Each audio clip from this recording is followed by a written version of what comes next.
नमस्कार मित्रों, मैं एसवी भारद्वाज आपका फिर से स्वागत करता हूं। दोस्तों, राहु और केतु की एक्सिस आपके 5-11वें भाव में गोचर कर रही है। 5-11 की एक्सिस बहुत ही विलक्षण होती है, बहुत ही उत्तम होती है। बल्कि कहें तो यहाँ पर राहु केतु पूरा साल 2026 दिसंबर तक विराजमान रहेंगे।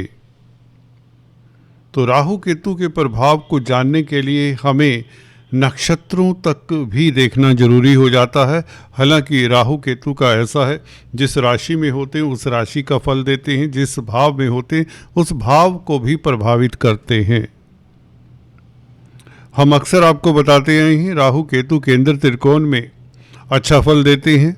और साथ ही साथ आपको ये भी बताना चाहता हूँ, ये उपचय स्थानों में खासकर 3, 6, 11 भावों में अच्छा फल देते हैं।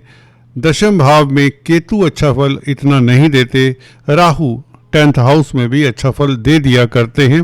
फिर भी जिस राशि में होते हैं उस राशि के मालिक की स्थिति भी देख लेनी चाहिए। जैसे केंद्र में राहु केतु उपस्थित हों तो केंद्र जिस राशि में है, केंद्र में उन राशि का मालिक भी स्ट्रोंग हो, केंद्र त्रिकोण में हो, तो राहु केतु राजयोग कारक होते हैं। तो दोस्तों, चर्चा करते हैं 2026 में। राहु तो दोस्तों शतभिषा नक्षत्र में प्रवेश कर चुके हैं, जो कि अपना नक्षत्र है। और अगस्त तक, 2 अगस्त 2026 तक राहु अपने ही नक्षत्र में रहेंगे, पंचम भाव में गोचर करेंगे। केतु अभी फिलहाल पूर्वा फाल्गुनी नक्षत्र में, शुक्र के नक्षत्र में गोचर कर रहे हैं, जो कि 28 मार्च तक इसी नक्षत्र में रहेंगे, शुक्र के नक्षत्र में। तत्पश्चात केतु भी, ये विडंबना कहें या संयोग कहें, अपने नक्षत्र में प्रवेश कर जाएंगे। तो राहु केतु दोस्तों मार्च बल्कि अप्रैल से अपने नक्षत्र का प्रभाव देंगे। ये कैसा रहेगा? दोनों ही अपने नक्षत्र में, केतु मघा नक्षत्र में होंगे 28 मार्च के पश्चात, और राहु शतभिषा में 2 अगस्त तक होंगे। और केतु हालांकि दिसंबर तक रहेंगे अपने नक्षत्र में। तो दोनों का ये जो अपने नक्षत्र में रहना इस साल मार्च बल्कि अप्रैल से लेकर 2 अगस्त तक, ये बहुत महत्वपूर्ण समय होगा। साल का ये जो सेकंड क्वार्टर है, इसके ऊपर भी टिप्पणी करेंगे। अभी बात करते हैं केतु 11वें भाव में। राहु की चर्चा क्योंकि हम काफ़ी कर चुके हैं, पहले हम केतु की बात करते हैं।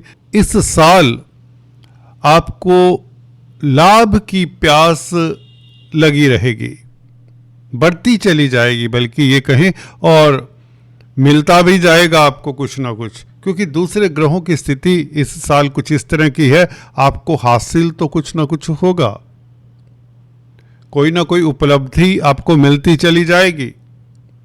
खासकर अगर हम 28 मार्च 2026 तक की बात करें, गौर करें दोस्तों, 28 मार्च 2026 तक की बात करें तो आपको बताना चाहता हूं, शुक्र के नक्षत्र में और सूर्य की राशि में।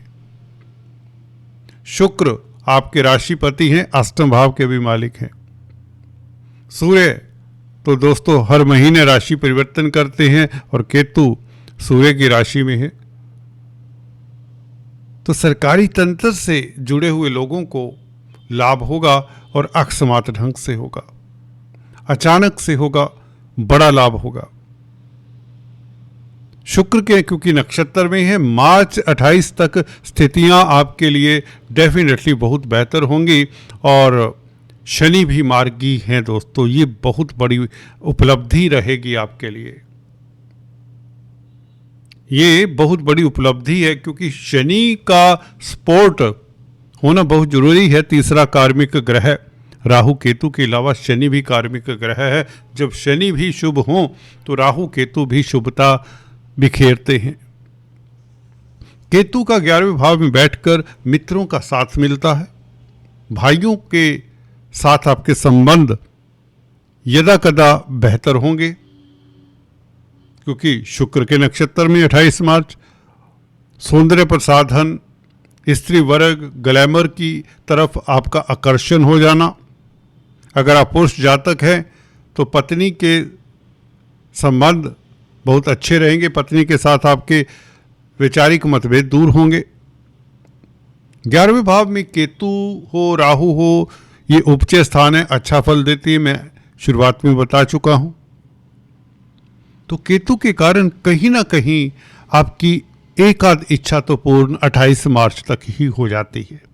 ज़्यादातर ये इच्छा दोस्तों, अगर हम सीधे बिंदु पर बात करें, पॉइंट टू पॉइंट बात करें, ये आपके धन से जुड़ी होगी, आपके घर परिवार से जुड़ी होगी, जमीन जायदाद से जुड़ी होगी, घर में मांगलिक कार्य के योग तक बनाता है ये केतु, संतान से जुड़ी हो सकती है,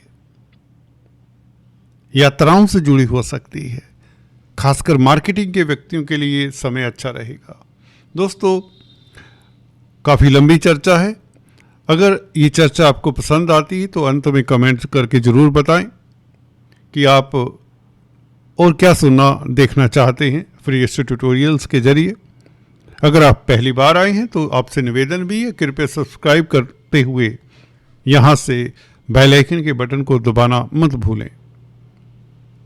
केतु दोस्तों स्मोक, धुआं है बेसिकली। जिस भाव में बैठ जाता है उसी के अनुसार ही आपको फल देता है। 11वां भाव एल्डर्स का भी है, बड़े भाई बहन हो इत्यादि का भी है, मित्रों का तो है। इस अवधि में सूर्य की स्थिति के अनुसार भी आपको फल मिलेगा। सूर्य जैसे जैसे अच्छी स्थिति में होंगे, मित्र क्षेत्रीय होंगे, जैसा कि अभी वृश्चिक राशि में तो केतु का फल अच्छा, खासकर जिनकी केतु की महादशा अंतरदशा है उनके लिए बहुत अच्छा समय रहेगा। धनु राशि में भी सूर्य का जाना, केतु अच्छा फल देंगे। हाँ, मकर और कुंभ राशि में जैसे जैसे सूर्य का प्रवेश होगा, केतु आपको उतना अच्छा फल नहीं देगा। तो सूर्य का गोचर भी आपको देख लेना चाहिए, और केतु से सूर्य कब षडाष्टक में होता है ये दिक्कत देता है। खासकर मकर राशि में जब जनवरी फरवरी के महीने में सूर्य होगा तो आपको सूर्य के उपाय करते रहना चाहिए। लाभ कम नहीं होगा, इच्छाओं की पूर्ति में अवरोध नहीं आएंगे, क्योंकि केतु और सूर्य का षडाष्टक हो जाएगा। इसी तरह से शुक्र की बात करें, क्योंकि शुक्र हैं ही लग्नेश हैं, राशिपति हैं, तो शुक्र का फल तो पूरा साल ऑलमोस्ट देगा दिसंबर तक, जब तक केतु 11वें भाव में है। तो आपकी इच्छाएं बढ़ती चली जाएंगी, परंतु कुछ इच्छाएं पूर्ण भी होंगी, क्योंकि केतु यहाँ पर शुभ ही होते हैं। 11वें भाव में केतु अच्छा ही फल देते हैं। शुक्र के नक्षत्र में, पूर्व फाल्गुनी नक्षत्र में, आपका जैसे अट्रैक्शन, आपका झुकाव सौंदर्य प्रसाधन, स्त्री वर्ग और भौतिक जगत की तरफ हो जाएगा। संसार की चकाचौंध आपको बहुत लुभावनी लगेगी। आप दौड़ भाग में व्यस्त रहेंगे, अपने परिवार के साथ प्रियतम प्रेयसी का समय आपस में अच्छा बीतेगा। लव लाइफ कहीं तो बेहतर रहेगा, और जो गोपनीय आपके कष्ट हैं उनसे निजात पाने के लिए समय अच्छा है। जो आपके इस तरह के सीक्रेट सोरोज हैं उससे भी आप निजात पा लेते हैं 28 मार्च तक। कोई बड़ी उपलब्धि मिल सकती है आपको इस अवधि में, कहीं तो जो काफ़ी सालों से आप इंतजार में थे उस तरह की स्थिति में भी ये आपको केतु पहुंचा देता है। तो कुल मिलाकर ये समय आपके लिए बहुत बेहतर है। फिर भी जिन जातकों का केतु का दशा अंतरदशा है उन्हें केतु के उपाय करते रहना चाहिए। खासकर अगर आपकी कुंडली में शुक्र कमज़ोर है, 12वें भाव में है, या 0 डिग्री का है, प्रताड़ित है, तो आपको केतु के उपाय करते रहना चाहिए, खासकर मार्च तक। और हो सके तो काला सफ़ेद कंबल किसी भिखारी को दान दें। चींटियों को आटा शक्कर जरूर डालें। काले सफ़ेद तिल मंदिर में शनिवार के दिन दान करें। केतु के बीज मंत्रों का जाप करें। गणपति जी को दूर्भा चढ़ाएं। गणपति की आराधना करना भी केतु के दोष कम होते हैं। इसी तरह राहु के बारे में हम चर्चा काफ़ी कर चुके हैं। राहु पंचम भाव में स्पेकुलेशन की तरफ आपका झुकाव होगा। राजनीति में आपको सफलता मिलेगी क्योंकि शनि अच्छी स्थिति में है। पंचम भाव में राहु कहीं ना कहीं शनि का प्रभाव भी देंगे और ये बच्चों का भाव है, संतान का भाव है। संतान को लेकर कहीं ना कहीं आपका मन हिचकोले खाएगा। संतान के कैरियर, उनके स्वास्थ्य को लेकर आप इस साल मसरूफ रहेंगे, तो समय निकालना चाहिए आपको। उनकी भावनाओं को भी समझें, उनके इश्यूज़ को समझें। अगर आपकी संतान टीनेज में पहुंच चुकी है, खासकर पंचम भाव लव रोमांस इत्यादि का है, तो आपकी संतान भी इस तरफ झुकाव कर सकती है। आपका झुकाव भी हो सकता है। स्पेकुलेशन खास आपका फोकस रहेगा। राजनीति भी रह सकता है कुछ जातकों का जिनकी कुंडली में इस तरह के योग होते हैं। शनि केंद्र त्रिकोण में हो, लग्नेश के साथ संबंध रखें। शुक्र शनि का संबंध हो तो व्यक्ति राजनीति की तरफ ही आकर्षित होगा। पंचम भाव का राहु अचानक से लाभ तो दिलाता है, ये बात भी निश्चित है। शनि क्योंकि आपको शत्रुहंता बनाते हैं तो लाभ के साथ साथ आपको उच्च पद मिले, आप सफल कंपटीटर साबित हों। व्यापार में वृद्धि के योग बनाता है राहु। राहु का प्रभाव इसलिए बहुत बेहतर है क्योंकि शनि बेहतर है। शनि के कारण आप पूरा साल लाभान्वित होते रहेंगे। यात्राओं के योग बनाता है राहु पंचम भाव में बैठकर। धर्म के लिए आपको समय निकालना चाहिए, मैं तो ये कहूँगा। हालांकि व्यस्त इतने होंगे कि आपके पास चैरिटी का समय इतना ना हो या मंदिर जाने का समय ना मिले, ऐसा हो सकता है। व्यस्त बहुत हो जाएंगे, खासकर जो विदेश में रहते हैं उनके लिए ये संकेत है। ऐसा नहीं करना, क्योंकि अपनी पूजा पाठ को बीच में कम नहीं करें, क्योंकि गुरु का अशुभ फल फिर मिल जाता है कहीं ना कहीं। तो बी केयरफुल। राहु भी एक छाया है, एक छल है, एक प्यास है। पंचम भाव में बैठकर यदा कदा कई बार आपकी लालसाएं बढ़ाता है, और ऐसी लालसाएं जो हकीकत में नज़र ही नहीं आती। पांचवा भाव बुद्धि का है, भ्रम क्रिएट करता है। सबकॉन्शियस माइंड सारी जिंदगी जिनकी कुंडली में पांचवें भाव में राहु होता है, एक इच्छा, दूसरी इच्छा, तीसरी इच्छा, और इच्छाएं खत्म नहीं होती। हालांकि हर व्यक्ति के लिए ये कहा जा सकता है, परंतु राहु पंचम भाव में टिक कर बैठने नहीं देता, और पता नहीं चलता जिंदगी कब निकल गई। जिंदगी कब निकल गई ये राहु पंचम भाव का पता नहीं चलने देता, और इच्छाएं वही की वही ऐसे लगती हैं। अभी तो ये करना था, अभी तो वो भी करना था, आस रह जाती है। समय कब व्यतीत हो जाता है पता ही नहीं चलता। राहु इस तरह का ग्रह है, दौड़ाता है व्यक्ति को। तो राहु केतु आपके लिए बहुत बेहतर है। 5-11 की एक्सिस में राहु केतु जिन जातकों के होते हैं वो संसारिक सुख सुविधाओं के पीछे दौड़ते हैं, और वह प्राप्त भी करते हैं। मटेरियल एम्बिशंस को प्राप्त कर ही लेते हैं, परंतु सारी जिंदगी कहीं तो उसमें खप जाती है।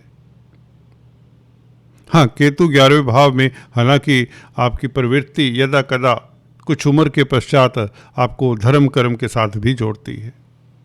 इच्छा होती है, आप कितना कर पाते हैं आपके बुध के ऊपर भी निर्भर करता है। धर्म के लिए कितना समय निकाल पाते हैं। कुंडली में बुध क्योंकि 12वें भाव का मालिक है, 12वां भाव अध्यात्म का भी है, 9वें भाव के भी मालिक है, 9th हाउस के भी बुध मालिक है। तो बुध की स्थिति आपके होरोस्कोप में बताएगी कि केतु आपको कितना, आपकी कितनी प्यास को पूरा करता है, धर्म की पिपासा को कितना शांत करने देता है केतु। हालांकि संसारिकता में रमे रहेंगे, पता ही नहीं चलेगा, जिंदगी ही बीत गई। केतु ये है। मार्च तक कुछ ऐसा ही होगा। बहुत भाग दौड़ होगी, बहुत ही हलचल भरे दिन रहेंगे, काफ़ी व्यस्त रहेंगे, धन का उपार्जन भी होगा, कुछ ना कुछ उपलब्धि भी मिलेगी। कोई दुकान खरीदेगा, कोई मकान खरीदेगा, किसी के घर में मांगलिक कार्य के योग, संतान की शादी के योग तक बनते हैं। जी हाँ दोस्तों, गुरु का भाग्य स्थान में बैठना, पंचम भाव को देखना, संतान की ओर से आपको कोई शुभ समाचार मिल जाए, आर्थिक स्थिति इंप्रूव होती है। गुरु का प्रभाव राहु के ऊपर, व्यापार के लिए इसका मतलब बहुत अच्छा समय रहेगा। 11वें भाव में केतु बैठा हो तो आपकी नौकरी में तरक्की के योग बनते हैं। केतु शनि शनि आपकी इनकम का ग्राफ बढ़ाने वाला है, आप ये समझ लें।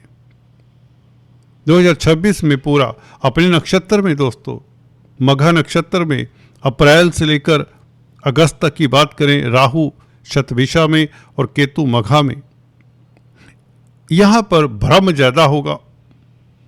उस भ्रम को कंट्रोल में रखें। ज्यादा लालसाएं होंगी, इच्छाएं ज्यादा हो जाएंगी, एम्बिशियस ज्यादा हो जाएंगे कहीं तो।